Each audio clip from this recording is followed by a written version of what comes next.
কক্সবাজারের লাবণী পয়েন্টের হোটেলগুলোর ইনফরমেশন এই ভিডিওতে পাবেন। এছাড়া ভিডিওতে কক্সবাজারের এমন একটি হোটেল আপনাদের দেখাবো যে হোটেলে সারা বছর সবসময় 500 থেকে 600 টাকায় 2 জনের রুম এবং 1000 টাকায় 4 জনের রুম পাবেন, শুধু 2 ঈদ ও পূজার সময় ছাড়া। এছাড়া ভিডিওতে কক্সবাজারের এমন একটি রেস্টুরেন্ট দেখবেন যে রেস্টুরেন্টে আপনি মাত্র 150 টাকায় গরুর মাংস দিয়ে আনলিমিটেড ডাল ভাত খেতে পারবেন। ভিউয়ার্স, মূল ভিডিওতে যাওয়ার আগে কিছু আনুষঙ্গিক বিষয় আপনাদের সাথে শেয়ার করি। এই যে বিআরটিসি ট্যুরিস্ট বাস, এই বাসে আপনি লাবণী পয়েন্ট থেকে একেবারে টেকনাফের সাবরাং পর্যন্ত ঘুরে আসতে পারেন। ভাড়া জনপ্রতি 600 টাকা, আর উপরে সিট নিলে ভাড়া 700 টাকা। এছাড়া যারা কক্সবাজার থেকে টেকনাফ লোকাল বাসে যেতে চান তারা এই ধরনের মিনি বাসে যেতে পারেন। ঝিনুক নামে এই বাসের ভাড়া 200 থেকে 250 টাকা। এই বাসগুলো মেরিন ড্রাইভ হয়ে টেকনাফ যায়। অনেক পর্যটক কক্সবাজার থেকে বান্দরবান যেতে চান, তারা এই প্যাকেজটি নিতে পারেন। 1700 টাকা এই প্যাকেজে আপনাকে কক্সবাজার থেকে বান্দরবান নিয়ে যাবে, আবার বান্দরবান থেকে কক্সবাজার নিয়ে আসবে, সেই সাথে 5টি স্পট আপনাকে ঘোরাবে। অনেকে বলে কক্সবাজারে বার্মিজ মার্কেটে নাকি খুব কম খরচে ভালো মানের শুটকি ও আচার পাওয়া যায়। তাদের কথা শুনে আমিও এই বার্মিজ মার্কেটে গিয়েছিলাম, কিন্তু বিশ্বাস করুন এই মার্কেটে দাম কিন্তু খুব একটা কম না, বরং জিনিসের মান এত খারাপ। আমি এখান থেকে শুটকি মাছ নিয়েছিলাম, খুব একটা ভালো পড়েনি। আর আচারের অবস্থা আরও ভয়াবহ, সবগুলো আচারে বালি আর বালি। আচারের দোকানগুলো একটা খোলা প্যাকেটে ভালো আচার রাখবে, সেখান থেকে আপনাকে টেস্ট করাবে। এরপর আপনি যখন আচার অর্ডার করবেন তখন অন্য কোনো প্যাকেট থেকে বা শোকেসের অন্য কোনো জায়গা থেকে আপনাকে সেই ভালো মিশ্রিত আচার গুছিয়ে দেওয়া হবে। এজন্য শুটকি মাছ কেনার জন্য আপনারা নাজিরাটের শুটকি পল্লী যেতে পারেন। শুটকি পল্লী দেখা হলো, কেনাও হলো। দর্শক বন্ধুরা, যারা প্রথমবার কক্সবাজার আসেন তারা সবাই এই ভুলটা করেন। সেই ভুলটা কি? অনেক পর্যটক খুব ভোরবেলা আরামের ঘুম হারাম করে সি বিচে এসেছে সূর্যোদয় দেখার জন্য, কিন্তু অনেকেই জানে না যে কক্সবাজারে সূর্যোদয় দেখা যায় না, কারণ কক্সবাজার সি বিচটা পশ্চিম দিকে। এই জন্য কক্সবাজারে আপনি সূর্যাস্ত দেখতে পারবেন, কিন্তু সূর্যোদয় দেখতে পারবেন না। সূর্যোদয় দেখার জন্য আপনাকে যেতে হবে কুয়াকাটা সি বিচে। কুয়াকাটায় আপনি সূর্যোদয় এবং সূর্যাস্ত দুটোই দেখতে পারবেন।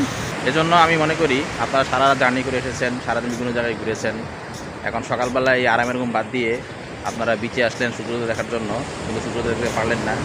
এতে আরও আপনার খারাপ লাগবে। একে তো ঘুম হলো না, তার উপরে আবার সূর্যোদয় দেখতে পারলেন না। এই জন্য আমার সাজেশন থাকবে এত সকালে সি বিচে আসার দরকার নেই। আপনারা 7-8টা পর্যন্ত ঘুমান, ব্রেকফাস্ট করুন, তারপর ধীরে সুস্থে বিচে আসুন। অনেক দর্শক আমার কাছে জানতে চেয়েছেন কক্সবাজারে খাবারের জন্য কোন রেস্টুরেন্ট সবচেয়ে ভালো। সবচেয়ে ভালো কোনটা সেটা বলতে পারবো না, তবে সবচেয়ে খারাপ রেস্টুরেন্ট সম্ভবত শালিক রেস্টুরেন্ট। খারাপ হওয়ার কারণ এই ভিডিওতে আপনারা দেখতে পাচ্ছেন ফ্লোরের উপর মশলা বাটা হচ্ছে, দেখেই বমি চলে আসছে। এখন এটা যদি শালিক রেস্টুরেন্টের ভিডিও হয় তাহলে ব্যাপারটা খুবই নিন্দনীয়। আর যদি শালিক রেস্টুরেন্টের না হয় তবুও আমি শালিককে ভালো রেস্টুরেন্ট বলতে পারছি না, কারণ এই রেস্টুরেন্টের খাবারের অত্যধিক দাম। আমি দুপুরবেলা তাদের মেনু কার্ডে খাবারের দাম দেখে না খেয়েই চলে এসেছি। কক্সবাজারে আরেকটি নামকরা রেস্টুরেন্ট হলো পৌষি রেস্টুরেন্ট। এই রেস্টুরেন্টের খাবারের প্রাইস শালিক রেস্টুরেন্টের তুলনায় কিছুটা কম, তবে এই রেস্টুরেন্টের খাবারের টেস্ট আমার কাছে কেন জানি ভালো লাগেনি। দামে, মানে ও কোয়ান্টিটিতে কক্সবাজারের আলগনি রেস্টুরেন্ট আমার কাছে বেস্ট মনে হয়েছে। আর এই যে ডলফিন মোড়ে কলাতলি রেস্তোরাঁ, এই রেস্তোরাঁ দুপুরে খাবারটা ভালো, তবে সকালের খাবার এখানে খাবেন না। ভিউয়ার্স, 150 টাকায় গরুর মাংস দিয়ে আনলিমিটেড ডাল ভাত খেতে চান? তাহলে আপনাকে যেতে হবে কক্সবাজার জেনারেল হাসপাতালের ঠিক পাশেই আমিরাবাদ হোটেল অ্যান্ড রেস্টুরেন্টে। এই রেস্টুরেন্টে 100 টাকা দিয়ে আপনি মুরগির মাংস দিয়ে আনলিমিটেড ডাল ভাত খেতে পারবেন, আর 150 টাকা দিয়ে গরুর মাংস দিয়ে আনলিমিটেড ডাল ভাত খেতে পারবেন। এই যে সেই গরুর মাংসের প্যাকেজটা, এখানে গরুর মাংস থাকবে 4-5 পিস। সাইজ হলো এরকম, কিছুটা ছোট, খুব বেশি বড় না। খাবারের টেস্ট আমার কাছে খুব একটা খারাপ লাগেনি। আমি অ্যাকচুয়ালি রাত 11:30 এখানে খেতে এসেছিলাম, এজন্য ওই ভর্তা বা ভাজি সম্ভবত শেষ হয়ে গিয়েছিল। আচ্ছা, এবার রেস্টুরেন্টের প্যাচাল বাদ দিয়ে লাবণী পয়েন্টের হোটেলগুলো নিয়ে একটু প্যাচাল পারা যাক। প্রথমেই সিবিউ হোটেলগুলো। লাবণী পয়েন্টের একমাত্র সিবিউ এবং একমাত্র 5 স্টার হোটেল হলো এই জলতরঙ্গ। লাবণী বিচে আর কোনো সিবিউ হোটেল নেই। বাংলাদেশ সেনাবাহিনী পরিচালিত হোটেল এই জলতরঙ্গ। তবে এই হোটেলের ভাড়া অনেক অনেক বেশি। মেইন রোডের পাশে একটি হোটেল হলো স্বপ্নিল সিন্ধু। এটা বাংলাদেশ নৌবাহিনী কর্তৃক পরিচালিত হোটেল। যেহেতু এই স্বপ্নিল সিন্ধু রাস্তার পাশে অবস্থিত, তাই এই হোটেল থেকে কোনো সুন্দর সিভিউ পাবেন না। মেইন রোডে কেএফসির পাশেই রয়েছে হোটেল সি পার্ক। এই হোটেল সি পার্ক মেইন রোডের সাথে হলেও এর ভাড়া কিন্তু অনেকটাই কম। যারা কম খরচে মেইন রোডের পাশে ভালো হোটেলে থাকতে চান তাদের জন্য একটা আদর্শ হোটেল হলো এই হোটেল সি পার্ক। সি পার্কের পাশেই রয়েছে গ্যালাক্সি রিসোর্ট, তবে গ্যালাক্সি রিসোর্টের তুলনায় সি পার্ক হোটেলটা এগিয়ে থাকবে। গ্যালাক্সি রিসোর্টের পাশেই রয়েছে দি সুইস হোটেল অ্যান্ড রিসোর্ট। এই হোটেলও আপনারা চোখ বন্ধ করে উঠতে পারেন। খুবই ভালো একটা hotel the Swiss hotel and resort. Swiss হোটেলের পাশেই রয়েছে আলবাট্রস রিসোর্ট। আলবাট্রস রিসোর্টের তুলনায় হোটেল সুইস গুণে মানে অনেক ভালো। আর এই আলবাট্রস রিসোর্টের ভাড়া কিন্তু কিছুটা কম। Diamond palace guest house Laboni পয়েন্টের পুরনো হোটেলগুলোর মধ্যে একটি হলো এই diamond palace guest house. Main রোডের পাশে যত হোটেল রয়েছে সবচেয়ে কম ভাড়ায় রুম পাবেন এই ডায়মন্ড প্যালেস গেস্ট হাউসে। ডায়মন্ড প্যালেস গেস্ট হাউসের পাশে রয়েছে ওশান ওয়েব। মেইন রোডের পাশে যত হোটেল রয়েছে তার মধ্যে সবচেয়ে ভালো হোটেল হলো এই হোটেল ওশান ওয়েব। 100% রিকমেন্ড করার মতো একটা হোটেল এই ওশান ওয়েব। ভিউয়ার্স, এবার আপনাদের নিয়ে যাব ওই হোটেলে যে হোটেলে 500 টাকায় 2 জন এবং 1000 টাকা 4 জন থাকতে পারবেন। এমনকি শুক্র শনিবারও এই ভাড়ায় থাকতে পারবেন। সারা বছরে এই হোটেলের ভাড়া এরকমই থাকে, শুধু 2 ঈদের সময় হোটেল ভাড়াটা বেড়ে যায়।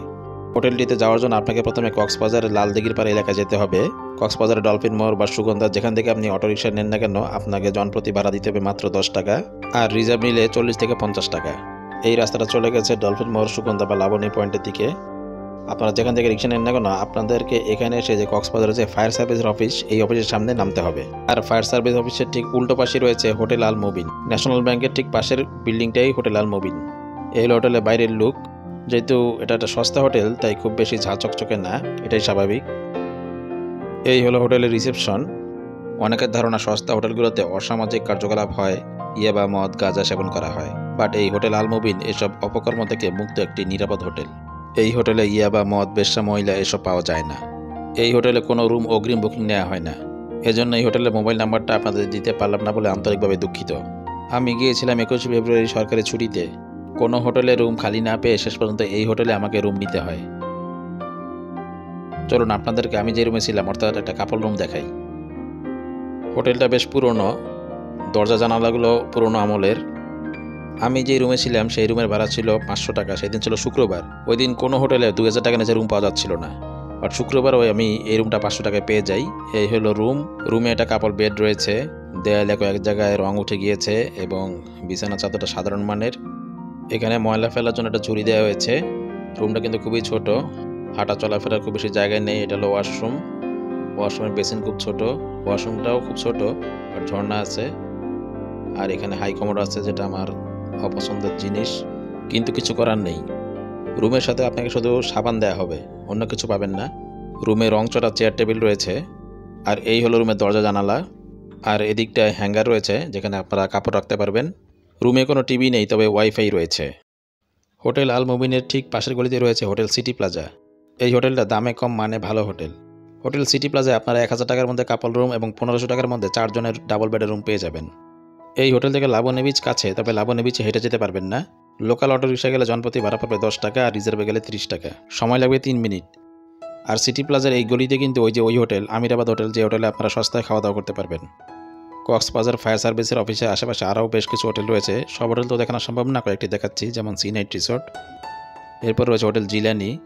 হোটেল জিলানির পাশে রয়েছে hotel Al Rajin, hotel bay empire, sea night resort, hotel Zilani, hotel Al Rajin আর হোটেল বে এম্পায়ার। এই 4টা হোটেলের মধ্যে হোটেল বে এম্পায়ার সবচেয়ে ভালো।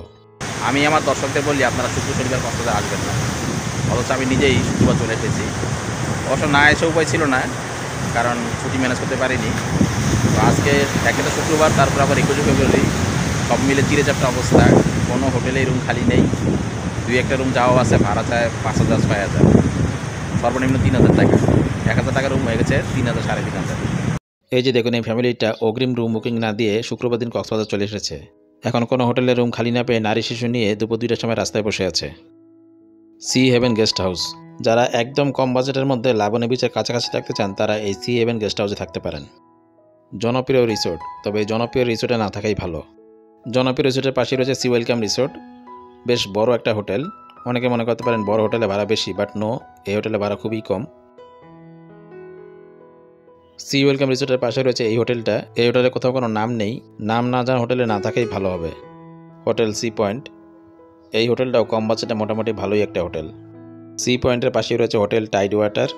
হোটেল টাইড ওয়াটার আর গার্ডেন বিচের মধ্যে তুলনা করলে হোটেল টাইড ওয়াটার এগিয়ে থাকবে। আচ্ছা, এরপর যে হোটেলটা রয়েছে তার নাম স্বপ্ন বিলাস হলিডে সুইটস। এটা মূলত অ্যাপার্টমেন্ট সিস্টেমের হোটেল। যারা লাবণী পয়েন্টে অ্যাপার্টমেন্ট খুঁজছেন তারা এই হোটেলে থাকতে পারেন। রাস্তার শেষ মাথায় রয়েছে জলপরি রিসোর্ট। এই জলপরি রিসোর্টটা দেখতে খুব সুন্দর, তবে তাদের সার্ভিস কেমন জানি না, আশা করি ভালোই হবে। জলপরি রিসোর্টের উত্তর দিকে রয়েছে হাইপেরিয়ান সি ওয়েব। এটাও একটি অ্যাপার্টমেন্ট সিস্টেমের হোটেল। যারা লাবণী পয়েন্টে ফ্ল্যাটে থাকতে চান তারা এই বিশাল হোটেলে থাকতে পারেন। ভিউয়ার্স, এবার লাবণী পয়েন্টের কয়েকটা 3 স্টার 4 স্টার হোটেল দেখাই। Royal Pearl Suites. যারা কম টাকায় 5 স্টার মানে সার্ভিস চান তাদের জন্য এই হোটেল। 5 স্টার হোটেলে এক রাত থাকার স্বপ্ন আমাদের অনেকের, কিন্তু বাজেটের কারণে আমরা থাকতে পারি না। তো যাদের বাজেট কম তারা এই রয়্যাল পার্ল সুইটসে থাকতে পারেন। রয়্যাল পার্ল সুইটসের পাশে রয়েছে লাইট হাউস ফ্যামিলি রিট্রিট। এটাও 3 স্টার মানের হোটেল। এটাও লাবণী পয়েন্টের বেস্ট হোটেলগুলোর একটি। তবে পাশে রয়্যাল পার্ল সুইটসের সাথে কম্পেয়ার করলে রয়্যাল পার্ল সুইটস এগিয়ে থাকবে। এলিগ্রো সুইটস লাবণী পয়েন্টের সেরা 5টি হোটেলের মধ্যে একটি হলো এই এলিগ্রো সুইটস। চোখ বন্ধ করে নিশ্চিন্তে এই হোটেলে উঠতে পারেন। Primacy Ophelia beach resort. আবার অলিগলির হোটেলের মধ্যে চলে আসলাম। লাবণী পয়েন্টে অলিগলির ভিতরে যত হোটেল আছে তার মধ্যে 1 নম্বরে থাকবে এই primacy Ophelia beach resort. Impulse ocean view. এই হোটেলটা ওপেলিয়া বিচ রিসোর্টের মধ্যে বিশাল, তবে সব দিক বিবেচনা করলে প্রাইমেসি ওপেলিয়া বিচ রিসোর্টটা কিছুটা এগিয়ে থাকবে। Hotel green palace. এই হোটেলে ওঠার দরকার নেই, আশেপাশে হচ্ছে ভালো হোটেল আছে। Muscat holiday resort. লাবণী পয়েন্টে চোখ বন্ধ করে নিশ্চিন্তে যে কয়েকটি হোটেলে ওঠা যায় তার মধ্যে একটি হলো এই মাস্কাট হলিডে রিসোর্ট। সমুদ্রপরি হোটেল। এই হোটেলের নামটা সুন্দর, কিন্তু এই হোটেলে উঠবেন না, কারণ এই হোটেলে কোনো বারান্দা দেখতে পাচ্ছি না, আর বারান্দা ছাড়া কোনো হোটেলে ওঠা ঠিক হবে না।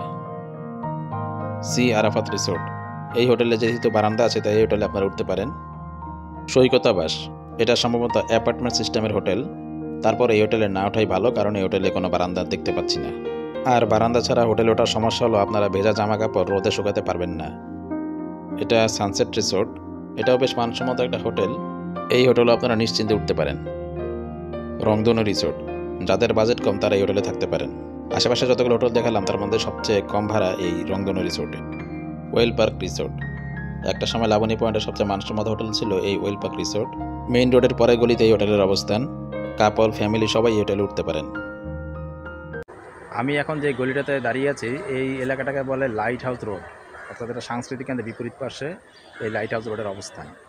তো এই গলির ডানে বামে যেসব হোটেল রয়েছে সেগুলো সবগুলোই দামে কম মানে কম মানের হোটেল, অর্থাৎ দামেও কম মানেও কম। এখন প্রশ্ন হলো হোটেলগুলো নিরাপদ কিনা। নিরাপদ কিনা সেটাই খোঁজার চেষ্টা করছি। সব হোটেল নিরাপদ না, তবে কিছু কিছু হোটেল আছে যেগুলো নিরাপদ। ভিউয়ার্স, মেইন রোডের পাশে যেসব একতলা হোটেল আছে সেসব হোটেলকে নিরাপদই ধরে নিতে পারেন, কিন্তু এসব হোটেলের সার্ভিস নিয়ে কিছুটা কমপ্লেন আছে। এই যেমন ব্ল্যাক টিউলিপ হোটেলটা, এই হোটেলের সার্ভিস এবং স্টাফদের ব্যবহার খুবই খারাপ। পাশের মমস রিসোর্টটা কেমন জানি না, তবে ব্ল্যাক টিউলিপ হোটেলে না ওঠাই ভালো। ফেসবুকে এক পর্যটক ব্ল্যাক টিউলিপের ব্ল্যাকমেল সম্পর্কে রিভিউ দিয়েছে। আসলে বাজে হোটেলের এরকম অনেক রিভিউ রয়েছে। এইসব রিভিউ যদি ভিডিওতে দেওয়া হয় তাহলে ভিডিও হয়ে যাবে 30 থেকে 40 মিনিট। গলির ভেতরে সি অ্যাঞ্জেল কটেজ, এটা মোটামুটি ভালো একটা hotel. M Aziz Resort. M Aziz রিসোর্টের তুলনায় ওই যে সি অ্যাঞ্জেল রিসোর্টটা অনেক ভালো। এরপর রয়েছে সি গ্রিন রিসোর্ট, এটা ভালো না। এস এস গেস্ট হাউস, এই হোটেলটা নিরাপদ হোটেল। সি ফ্রন্ট রিসোর্ট, নিরাপদ এবং ভালো মানের একটা হোটেল। এই ধরনের আরেকটি ভালো হোটেল হলো এলিট কক্স রিসোর্ট, যদি ভিডিও করা হয়নি। গলির একদম শেষে রয়েছে লেমন ট্রি হোটেল, এটা খুব সুন্দর একটা হোটেল, নিরাপদ এবং standard hotel Lemon Tree. Sea Home hotel, এই হোটেলে ফ্যামিলি নিয়ে না ওঠাই ভালো। তানজিম রিসোর্ট, এই হোটেলটা ভালোই বলা চলে, কারণ হোটেলটা বেশ খোলামেলা, দেখতেই পাচ্ছেন, অর্থাৎ আলো বাতাস সমৃদ্ধ হোটেল। আসিল প্লাজা, এরপর রয়েছে মেঘালয় রিসোর্ট। এই দুই হোটেলে না ওঠাই ভালো। এখন আপনারা প্রশ্ন করতে পারেন আপনি জানলেন কিভাবে এই হোটেলগুলো খারাপ। এগুলো আসলে আমাকে রিক্সাওয়ালা, স্থানীয় চা দোকানদাররা বলেছে। শিখদের রিসোর্ট, এরপরে যে হামজা রিসোর্ট রয়েছে এটাও ভালো। আসলে দোতলা তিনতলা যে রিসোর্টগুলো এগুলো সবই আসলে ভালো। যেগুলো একতলা হোটেল ওগুলোর মধ্যে একটু কাপলা আছে।